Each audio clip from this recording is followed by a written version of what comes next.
Hello and welcome, Exiles, to the first build back to actually making builds, and I wanted to do a Christmas tree build. And by Christmas tree build, when I say this and when I hear other people say it, usually it's referring to stacking all three of the charges, because if you all have all three of the charges, you have a lot of them, you kind of look like a Christmas tree with a lot of Christmas lights going around you. That's the idea by Christmas tree build. And the way we do this is we are a Slayer using Badge of the Brotherhood. The way it works is basically Badge of the Brotherhood says your maximum frenzy are equal to your maximum power. So if I scale 10 max power charges, even if I have a chess piece that says -2 maximum frenzy, it ignores that and it just goes straight to 10 max power. It doesn't go, or 10 max frenzy. It doesn't go to 10 max frenzy and then subtract 2. It does and matches 10 max power.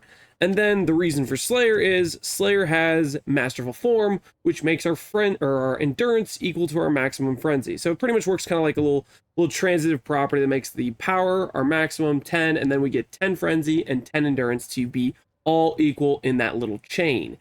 After which, that basically means we just need to stack a lot of power charges. Now for this character, my most expensive piece, and I didn't even craft it that well, was a max power charge ring.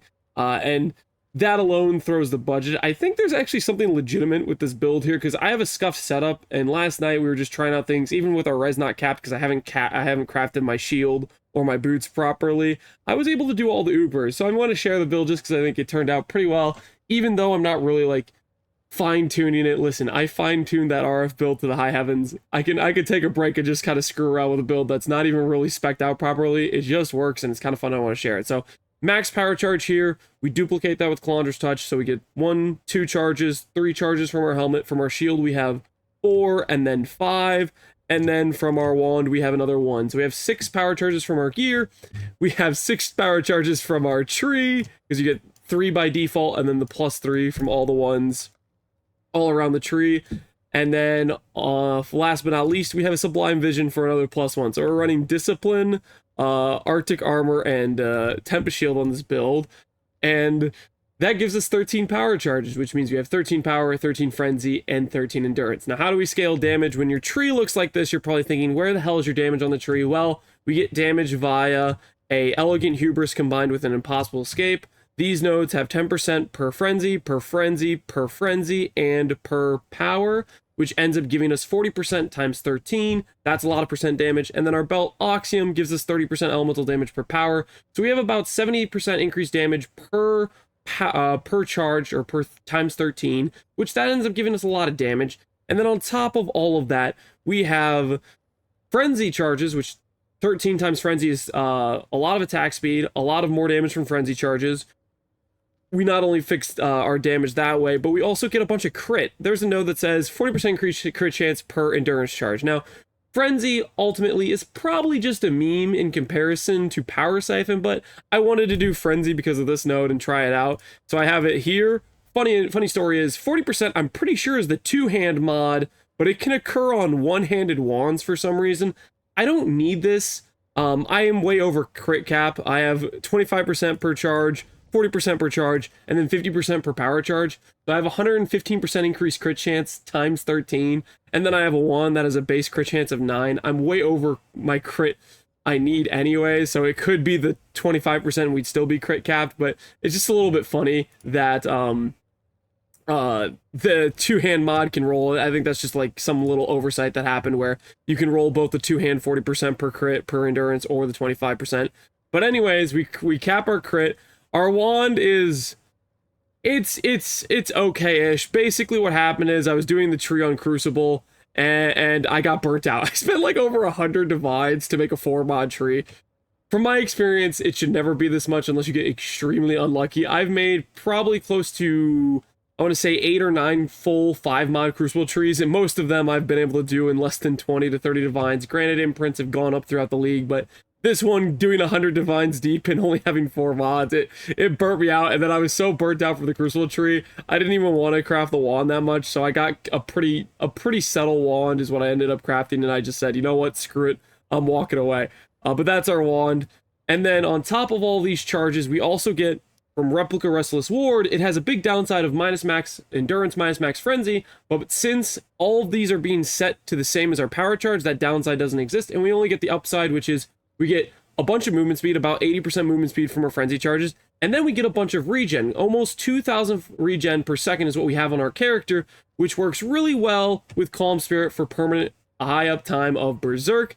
And then we have Berserk effects, so that feels really good for moving fast, along with extra tankiness. Our defensive layers ends up being Berserk for like 30% less damage taken by default, Suppress for 45% less damage taken from spells. We have very high effect of Elusive, which ends up giving us like 30% chance to avoid all damage or something like that, because we have Elusive effect per power charge, and we have 13 power charges, so we have really high Elusive.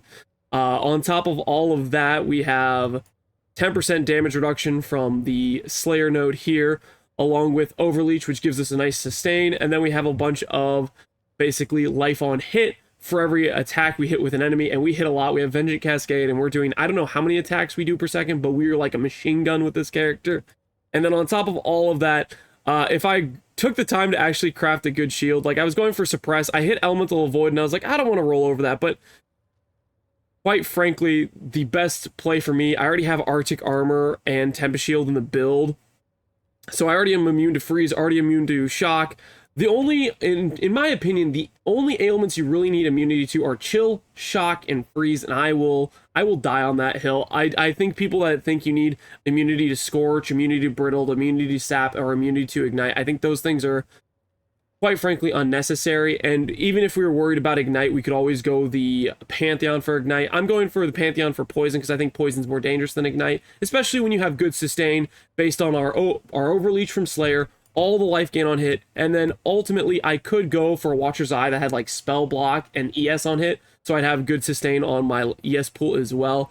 But that basically I got baited by this Avoid mod, and I started adding in Avoid from Ancestral Vision, and needless to say, this scuffed version of the build, I was like, oh, I'll fix it later, and then last night we did all the Ubers with like 2 deaths, I think, at most. I think I died 2 or 3 times on Uber Series, and then all the other Ubers I did like 2 deaths tops, so I was like, this character doesn't even need to be min-max. We could just play it on the scuffed version and just send it, and we had a lot of fun with it, and I have a lot of build-making fever because I've been cooped up doing RF for a month, and I want to try more builds, so this is the Christmas Tree Slayer. I'll go ahead and showcase a map real quick, just to give you an idea of what this looks like. I think feasibly, this will have the ability to be good in future leagues, but you're probably going to want to do Power Siphon instead of Frenzy, because in future leagues, you're not going to have the Crucible mod, which is going to make crit a lot harder to cap, unless you go for Power Siphon, in which case you will cap quite easily, and then in that case, you can also do something like a Barrage setup and probably have more single target because of it. As for starting off our maps and how do we generate our endurance charge, we get power and we get frenzy from just our attack, but how do we get the endurance? Well, I have an enduring composure, I hit myself, and that makes me generate charges every second. And I should also say, I start off the maps with essentially a weapon swap for Enduring Cry, just to get the initial endurance charges going, and then I have a focus mod that I put on my left click that procs a Forbidden Right to hit me to then start that Enduring Composure charge generation. One last thing I should say is I have terrible accuracy with my gear. You'll see my hit chance is 70% or 80%. It's terrible. I have no accuracy.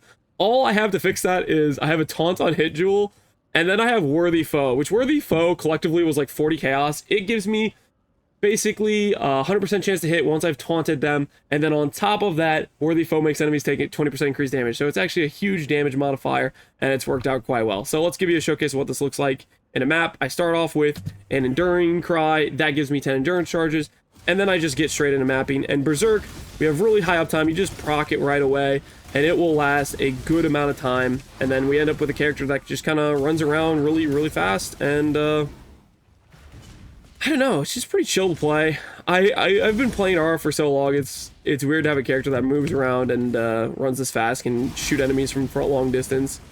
But I'm pretty happy with how this turned out, even though I didn't really take much time to min-max it. We're only level 91. I just got my my Uber Lab like a couple levels ago. I was just flying through maps. I didn't even notice I didn't have my Uber Lab till about level 88. I don't know where this boss is. Oh, he's up here. But yeah, this is basically what the mapping looks like. You just kind of have frenzies and fairly good damage and fairly good rage up time. I don't know what exactly our rage up time is, but it lasts quite a long while where we can wait for these guys to do their whatever attacks they're gonna do. and we can still clean them out. Oh, Asenaths. That's a pretty rare item to get. Pretty cool. But yeah, that is the Christmas tree build, the Slayer I made, and my first build back to playing PoE. Hopefully you guys enjoyed the video. As always, take care. Peace out.